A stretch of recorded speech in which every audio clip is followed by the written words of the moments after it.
Never perfect. Man. Always fun. We're going streaky! Yeah! Deanna and Justin in the moment. Hello. Hello. A little technical difficulty this morning. I keep working on this thing, but I realize that it's very sensitive, and every time I put this like little podcast machine back in its box, all the dials like get moved. Take a picture of it. It's a Come good on. idea. It's the It's a street. good idea, That's, actually. that's Street Team 101. I actually think part of the problem is that like my voice is just shot. I don't know what happened to it in the last week, but I'm very breathy. Like I have no oomph in my voice.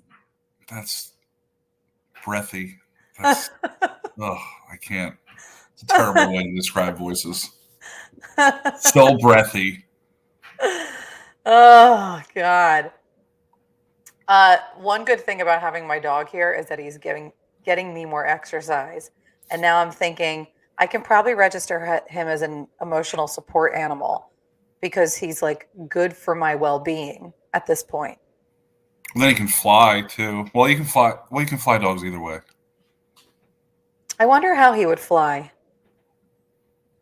I think if you have to question it, it's probably not good.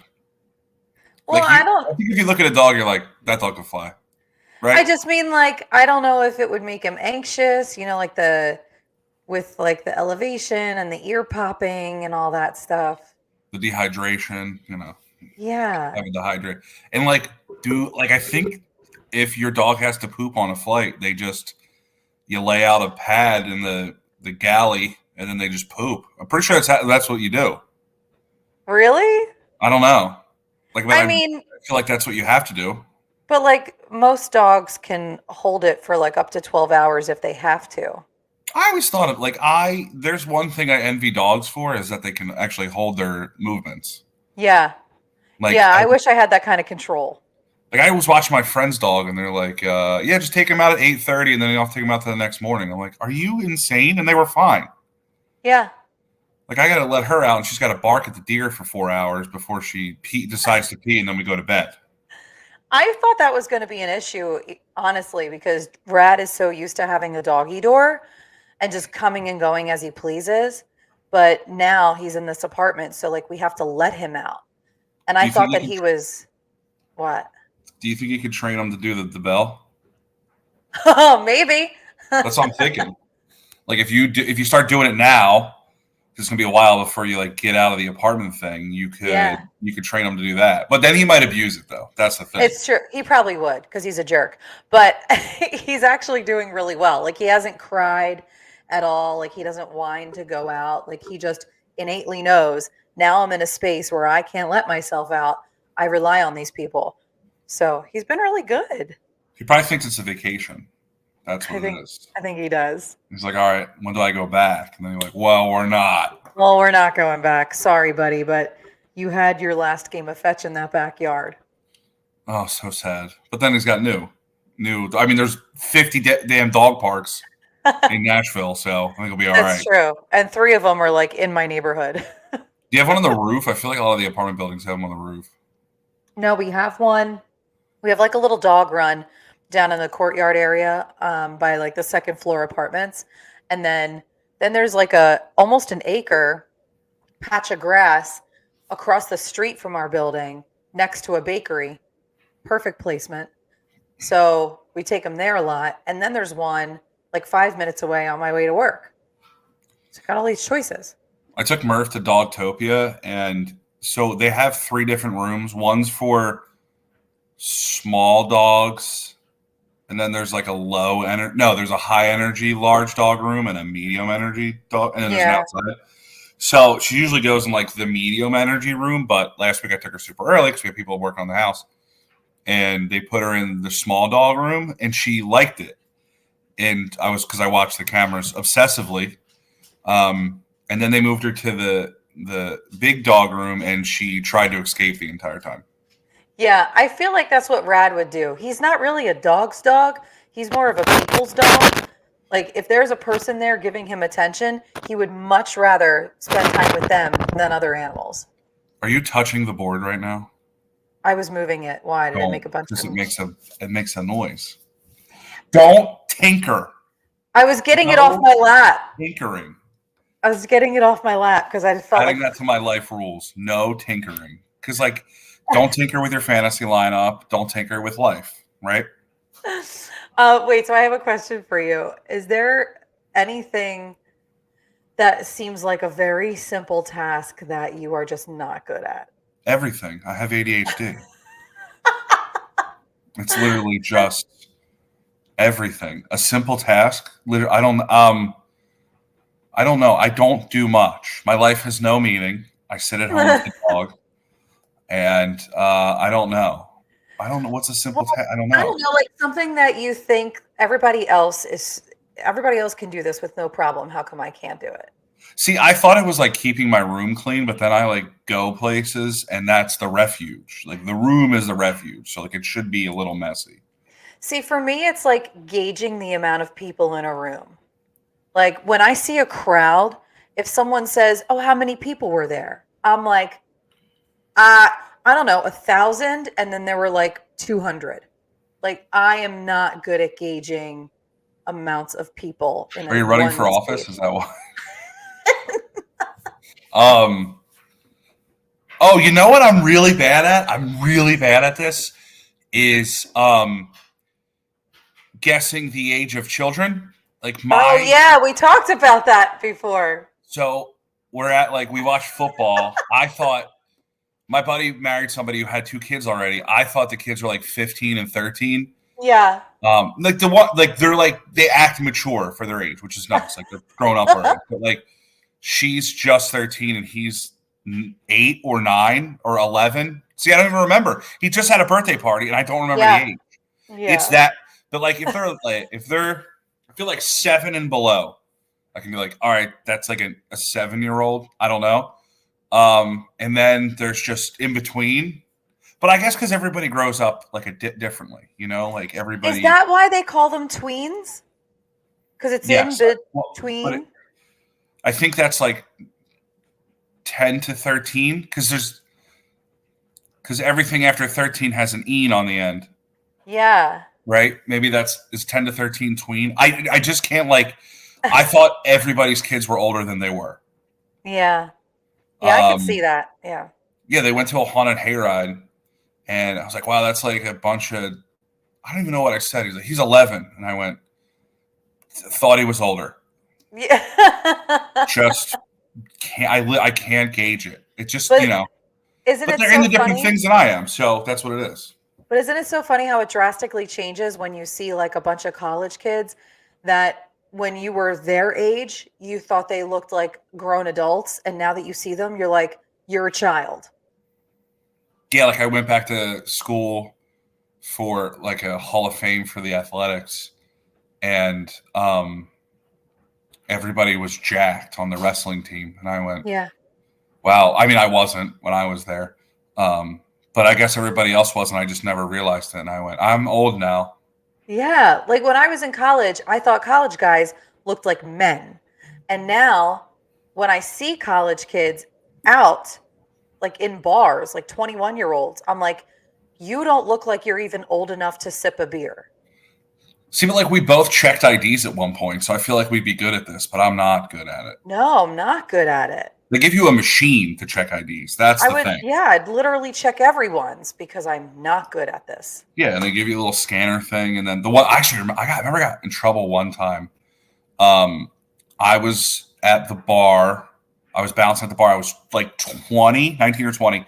Mhm. And this kid that I wrestled growing up, who was like 4 or 5 years older than me, was going into the bar with his family. And like I didn't card him because I knew he was old enough. It turns out, so like I don't card him. My boss runs out and he's like, "Why didn't you card that guy?" I'm like, "Oh, we wrestled together for 4 or 5 years, and I know he's a decent amount older than me." And he goes, "Well, tonight's his 21st birthday." And I was like, "Wow, can't believe I ruined it." Oh man. I did have a girl come up. I thought she was 21. She was like two grades above me. So She like, I'm outside at the bottom of the ramp, and she starts like talking to me. She's like, "Oh my god, I haven't seen you in a while." Blah blah blah blah blah blah. And then like the conversation's ending, and I'm just gonna let her in, not Carter, because I'm like, oh, she's 21, and she's like, "Oh, do you want to see my ID?" And I was like, "Well, now that you said it, I kind of have to do it." And then I scanned it, and said she was 20. And then she's like, "Can I still go in?" I went, "No, it's on the record now. You were in. You were in." She's like, "My friends are inside." I go, I'm not going to jail." Yeah. What? So, that yeah. was stupid. I like vivid memory of that. Maybe she didn't really want to hang out with them. I'm like, you were scot-free. You were ready to go. It was like a Right. Monday night. I'm like, Yeah, you I were would just let you clear. in. But then when you say it, I kind of have to do it. Oh man, she's not the brightest crayon on the box, is she?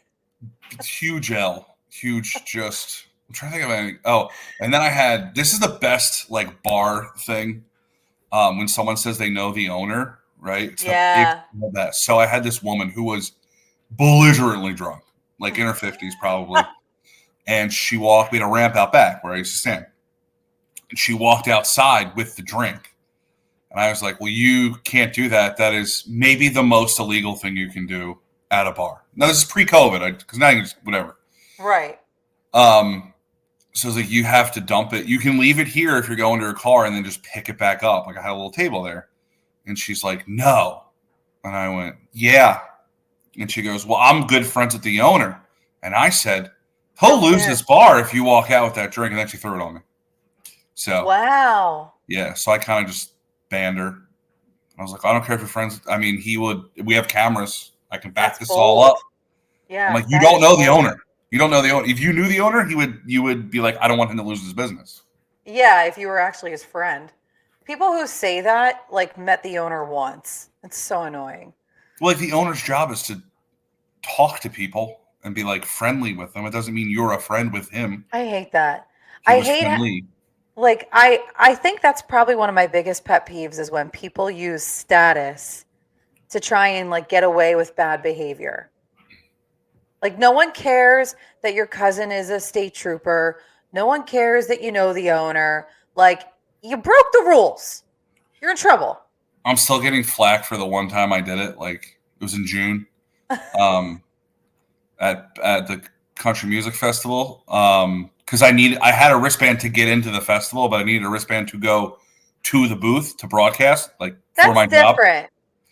job. But like I don't have a card. Yeah. So one of my coworkers walks out and hands me the band, and security, who are volunteers, by the way, who took their job way too seriously, was like, "You can't do that. You're done. I'm cutting your wristbands." And I go, "I have to go broadcast right there, like 10 feet away." And then she pushed back, and I just went, "I'm on the website," because I had no other way to prove that I work there. Right. And now people all the time say, "You're on the website" to me, just in passing in the hallway. So. Yeah, but see, that's different because you were working. Like that's a different. You're not name dropping to try and get out of.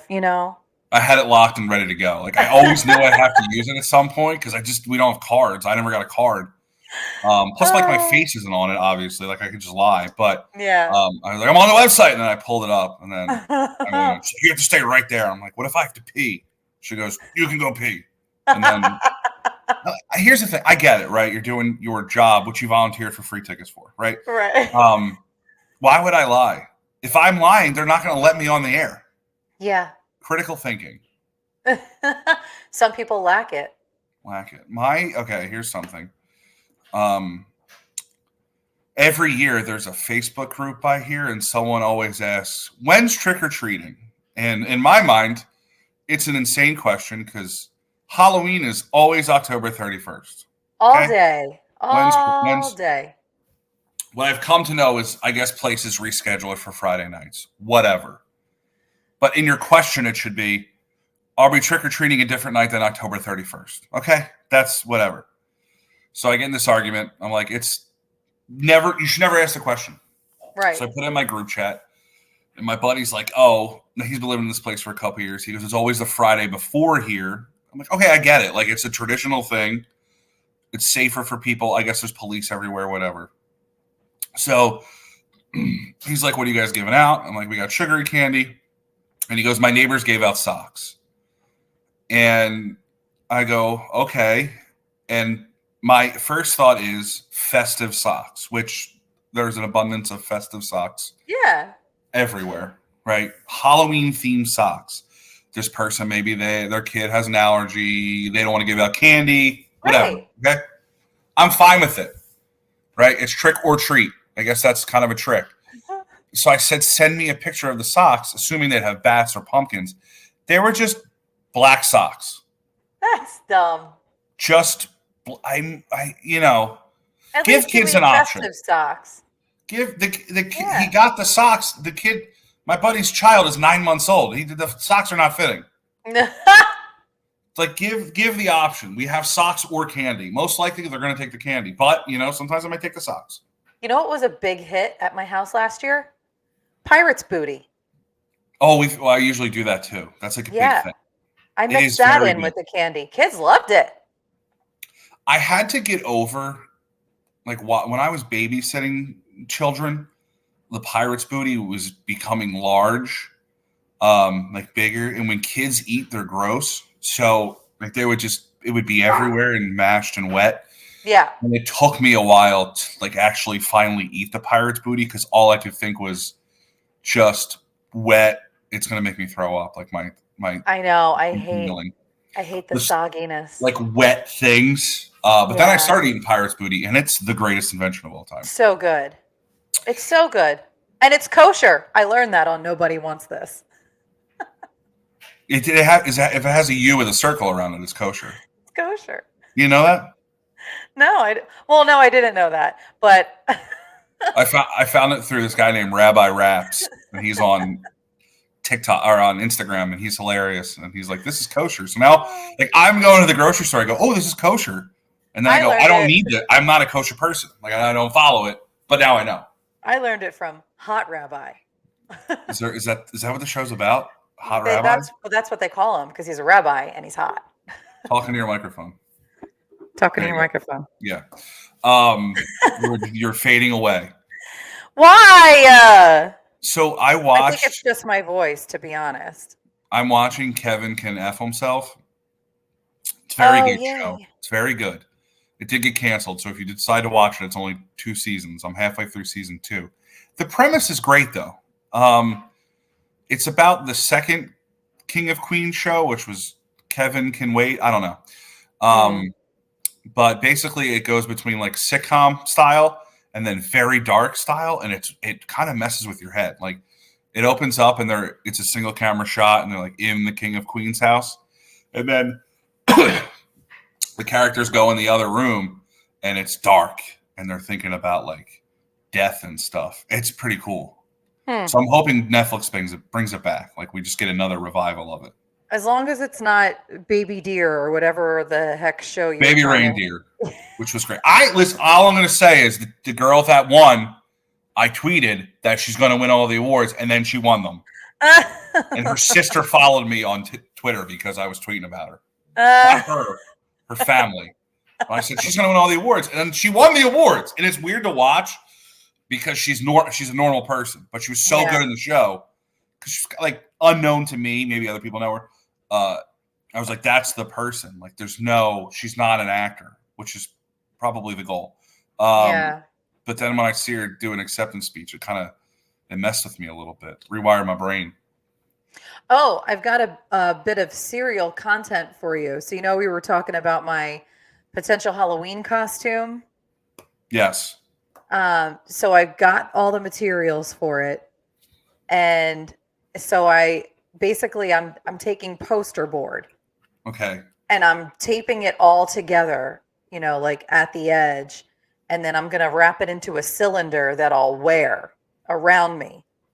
And then I'll get big, like thick, elastic straps, like that act as suspenders that I'll be able to attach to the top so I can like wear it, just like drop it over my shoulders. With a barrel. Yeah, exactly. And then with cardboard, I'll cut out like the shape of a soda tab and cover it in foil Yes. and glue it to a cheap headband and wear that.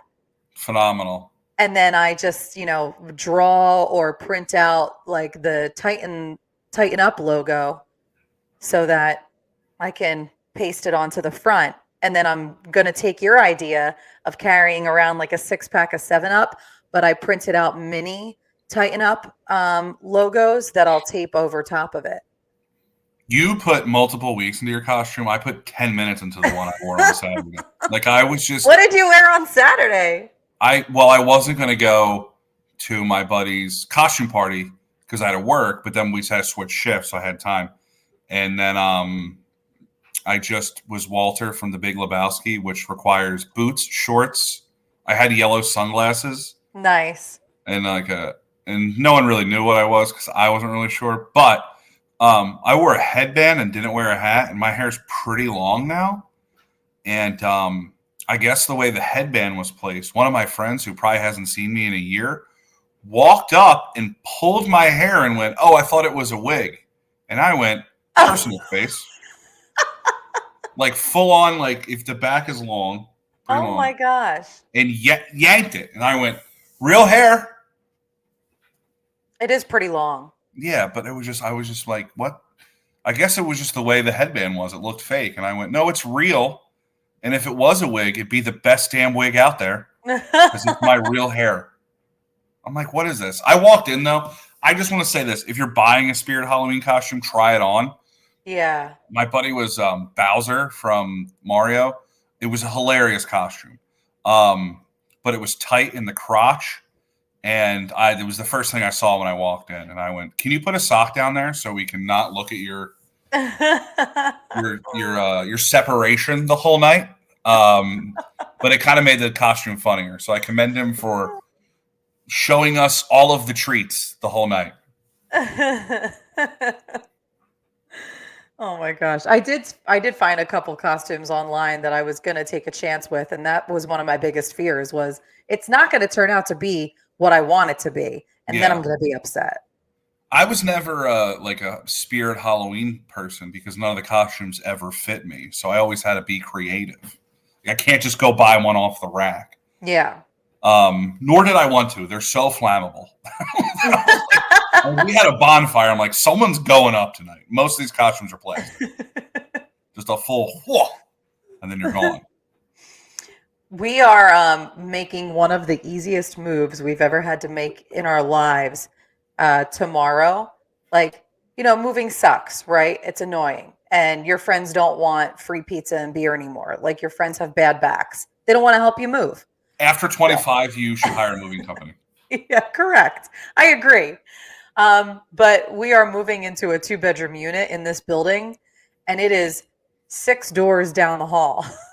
See, you say it's easy now, and then I feel like you're going to be frustrated next week because you're like, oh, we'll just gradually move things, and then then it's just going to be annoying. You know what I mean? Well, we don't have gradual time. Like, we have to move our stuff Wednesday. Yeah. Like, yeah. We basically have Wednesday and Thursday, and then that's it. We got to be out of here. And then they're just are they giving somebody else the apartment you're in now? Probably, but if my stuff is still in here, I'll end up having to pay 2 rents, and I don't think that's it. Yeah. Speaking of moving companies, my one friend that does listen to this podcast, they lived in DC and moved to the apartment building across the street and hired a moving company, and they both said it was the best money they've ever spent in their life. Oh, 100%. That's one thing I will always splurge on is people who can help me do jobs I don't want to do.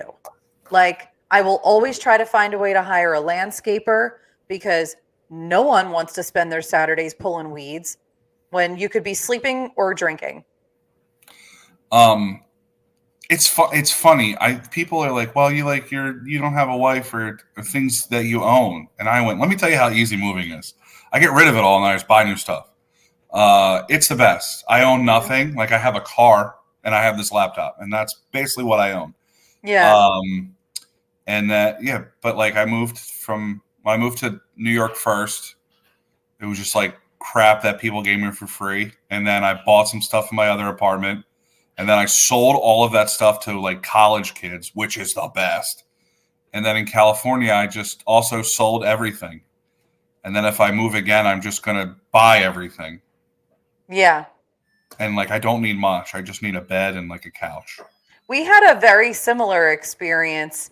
However, we made the mistake of, for some reason, hoarding all of our things from Reno to Pennsylvania, thinking that like we needed to take it all with us. And that was such a mistake. We got rid of like one bedroom set and kept everything else.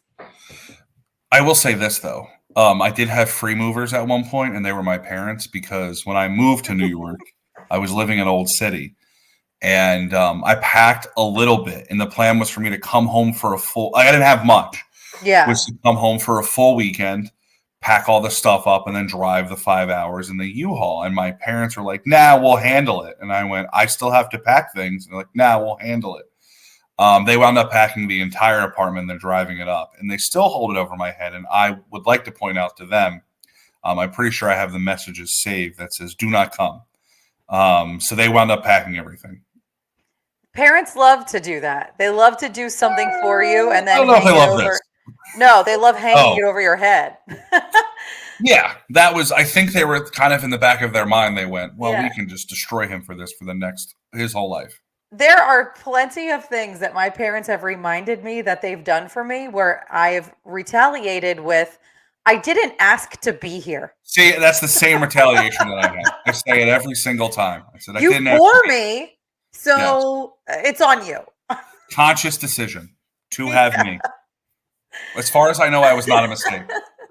I was planned. Wait, I have to tell you about this place that we took my stepdad on, like his last night here visiting us.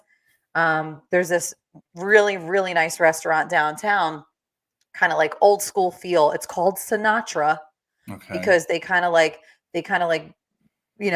like infuse the atmosphere with like very Sinatra type stuff. It's like, very like mid-century modern, and it's like very like grand, like chandeliers. There's a little like trio that plays in the corner. There's like a stand-up bass with a piano player and this like crooner guy on one of those old-fashioned microphones. And he goes around to the tables while he's singing, and he does the whole like, "Hey, thanks for being here." Like, oh God, loud no, singer. it is like all about the experience, and he's so good at it. Like, you would think this kid is obviously younger than me. He looks like he's maybe, I don't know, 25, 30, but he feels like he's 70. Like, he feels like a 70-year-old man in a 30-year-old's body. Somehow a compliment. Yes, because he's got that like old school, like old fashioned like way of being, and he's just a standard crooner. Even the way he sings, like he's got that vibrato that like a crooner would have, and like he says the same jokes to all the tables, like, "The more you drink, the better I sound." Like, Oh, he's got them all written down. He's ready. yeah, no, Like, he's got like who does that. he's got a whole bit. And it was so good. I mean, it's super expensive, but I highly recommend for like a celebratory meal or just like a really nice night out, Sinatra Bar and Restaurant. It was awesome. They should have they should do theme nights. Like one night will be death metal, and he just sings death metal songs like as Sinatra. Like, we're doing some Peeling Flesh tonight, and then he Oh my just God. sings. And you go, like, I think that'd be hilarious. Or like a Taylor Swift night, which would sell out. But he does it in the style that he does. It was so It was a good. good idea. Not bad, actually. I have been real quick. I have been watching Dancing with the Stars because my mom watches it. Also, I think it's my dad's favorite show. And Joey's on it. That's mostly the reason why they're watching. Joey Now, Graziadei. I realized why the show is so successful. And one would say maybe it's the production. It's good. Maybe it's the dancing. It's good. Maybe it's the band. Very good. The reason the show is so successful is the overriding and overwhelming sexual tension on the entire show. Just everybody. You're like, who's with who? And then the dancers marry each other, and then they get divorced, and then they date the people. That's why the show's successful. Because the All the dancing is drama. okay, right? They just all it's so palpable. Yeah, well, dancing is very passionate. Like, you have to have some kind of chemistry if you're gonna like look good dancing together.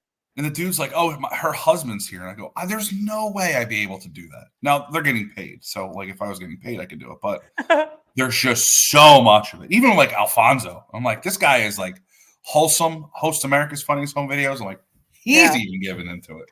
Just That is a good-looking show. total dream of mine to be on Dancing with the Stars, to be famous enough to make it to Dancing with the Stars. When you say famous enough, you mean vaguely, mostly. Like, I don't mind if I'm like the least famous person on the roster. I just want to get to Dancing with the Stars. Anna Delvey was on it, and she Right. brought in multiple people, and she was on the show. And then Bobby Bones was on it. And then she asked her what they were like, "What did you learn?" And she goes, "Nothing." And then the show ended, and I went, "That's perfect." That's what we needed to break up all of the sexual tension here. Yeah. Was someone just being like, "This sucked." I want to be next.